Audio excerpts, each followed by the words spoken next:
Oh, 2000s GM. You tried so much, yet achieved so little.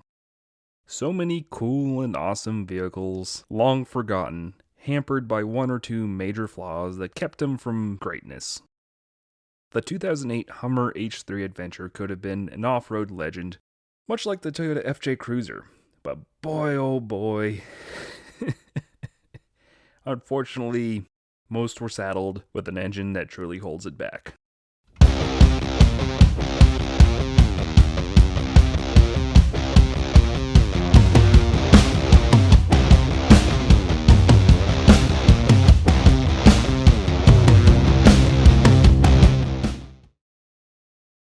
Alright, here we are. The blight of American excess in the 2000s car market. Hummer. The original H1 was a civilianized version of AEM General's Humvee military vehicle, and the H2 took the original's design elements and applied them to GM's heavy-duty truck platform. While the H1 is dumb, it still has a cool factor from it being a civilianized military truck. The H2, however, was essentially the next step beyond the Cadillac Escalade in the luxury SUV department.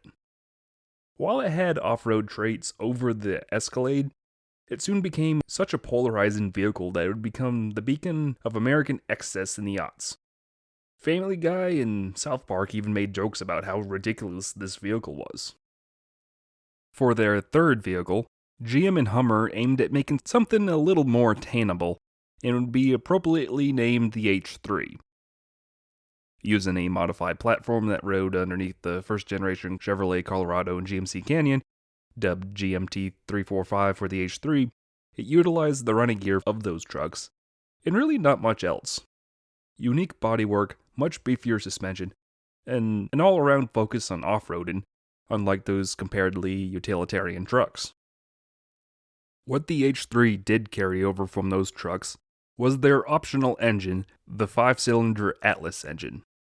The original 2006 H3 utilized the first iteration of the engine, the 3.5 L52. Even in the lighter Colorado, there were complaints of it being underpowered. So for 2007, the L52 was stroked out to 3.7 liters, now dubbed LLR. Power was bumped from 220 horsepower and 225 foot-pounds of torque to 242 horsepower and 242 foot-pounds of torque.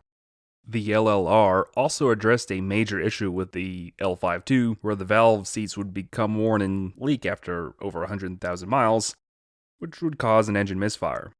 This was a massive recall and would lead to the entire head being replaced.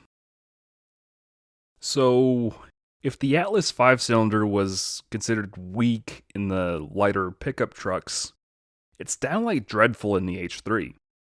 This is an almost 5,000-pound off-road SUV, and that poor 5-banger simply does not provide the top end to properly propel the H3 to a highway speed in a fashionable manner. Lower speeds are fine, as the Aisin AR5 5-speed manual allows the LLR to work well within its torque band, but it simply cogs out once you approach 50 to 60 mile an hour.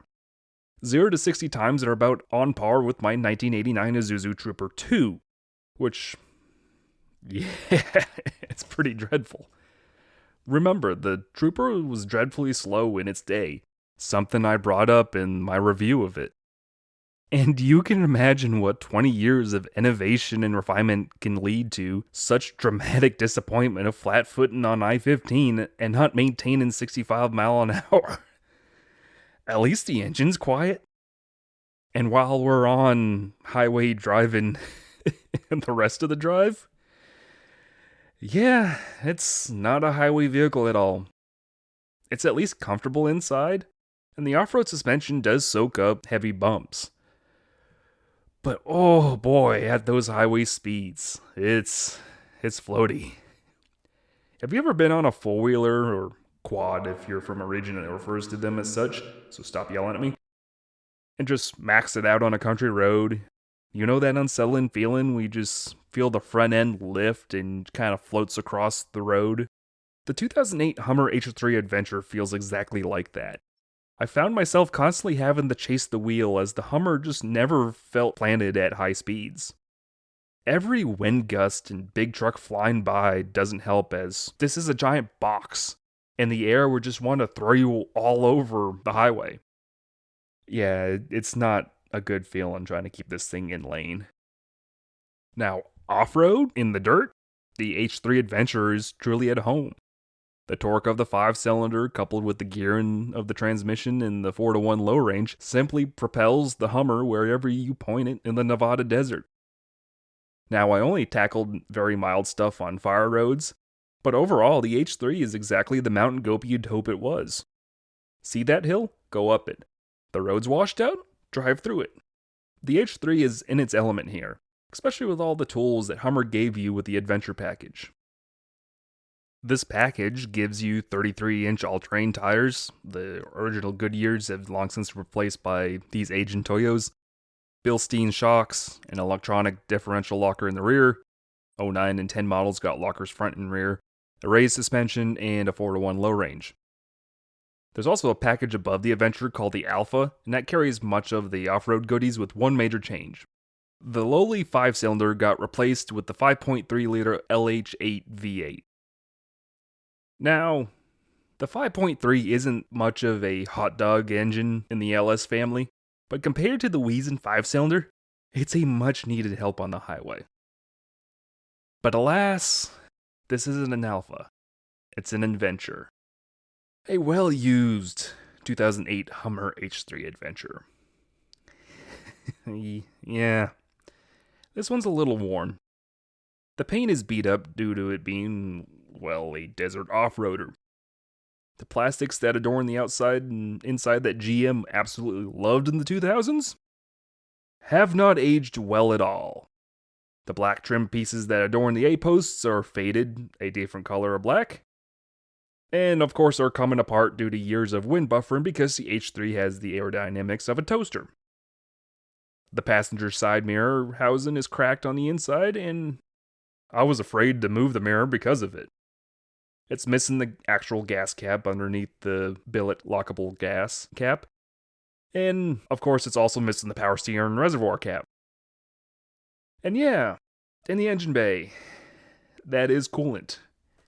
Apparently, it does have a pinhole leak in the radiator. Luckily, it was abnormally cold while I was in Las Vegas, so that helped with the slow leak. If it was a hot summer day, this would be a 911 situation. Fortunately, I just kept an eye on the water level, and everything was all good with my couple days with it. And it did have a rough idle on top of a check engine light. And yeah, let's refer back to the 5-cylinder valve seat issues. Supposedly, with the LLR, this did fix the valve seat issues. But some digging around on some forums, apparently the early 3.7s LLRs did have those issues as well. But they weren't as common as the 3.5. Even then, when this issue would occur, you have to replace the head. And it's, on average, around $3,000 for the job. So you got an engine known for not being enough motor for the application, and that just happens to be somewhat unreliable, although in hindsight, kinda uncommon. But it's something you would expect for it to happen at over 100,000 miles. Just not a good combination. And to me, it's the biggest flaw of the H3. Here was GM's opportunity to offer a true off-roader. Something to take on the Wrangler, especially with the 4-door Unlimited being introduced in 2007 with the JK. It was attainable for the average Joe, unlike the H2 and the H1, and it was a usable size. But this engine was simply the wrong engine for the H3. Yeah, the 5.3 is even more inefficient than the 5-cylinder, but at least it has a significant power bump that's enough not to embarrass you every time you attempt to merge onto the freeway. It's a shame, because I really, really wanted to love the Hummer H3. 2009 saw the introduction of a pickup truck version called the H3T, and despite its proportions being kind of wonky in the midsize pickup truck realm, it's such a rare duck that I just absolutely love it every time I see one of these things on the highway. Even more so than a Suzuki Equator, an H3T is just a rare oddity that it's kind of a halo pickup truck for me. They're just weird and cool, and I love them. Unfortunately, after my experience with this adventure, I would have to get an Alpha. As much as I think the H3 would sell in the 2010s with the success of the Jeep Wrangler Unlimited and the Toyota 4Runner, the 2008 financial crisis pretty much spelled the death of the Hummer brand. Sales absolutely tanked midway through 2008, and by 2009, there was only 5,487 H3s sold and another 2,000 H3Ts compared to the 20,681 in 2008 and 43,431 in 2007. The writing was on the wall. America did not need an excessive off-roader like the H3 or the Hummer brand as a whole. The brand is making a comeback in a year or two with the GMC Hummer EV, but that's just a weird halo electric off-roader. I don't know, it doesn't have the same everyman feel of an H3. Especially with the reintroduction of the Ford Bronco and the rumors of the return of the Nissan Xterra, I think an H3 would sell like hotcakes today. It's the right size, and with the proper powertrain, I think they would do really well. Especially with the current powertrain of the current gen Colorados. Those are such a jump forward compared to the 5-cylinders. 2008 Hummer H3 Adventure. A fantastic off-roader from pre-bankruptcy GM. Just don't expect it to do much else. Have a good night, everyone. Thank you once again for watching another episode of Wookie Drives. This week's episode is a Turo rental. I rented this while I was out in Las Vegas as part of NASCAR's West Coast Swing. So, of course, I spent a week out in Vegas, and every time I do, I try to find the weirdest vehicle on Turo to rent. And yeah, Hummer H3 Adventure. Anyways, if you have a car or truck you'd like to see on the show and happen to be in the Charlotte, North Carolina area, feel free to email me at wookiedrives@gmail.com. Anyways, follow the official Facebook page at facebook.com/wookiedrives for channel updates, and follow my Twitter and Instagram at WookieAutomoTV for rants and raves and just overall Wookie shenanigans.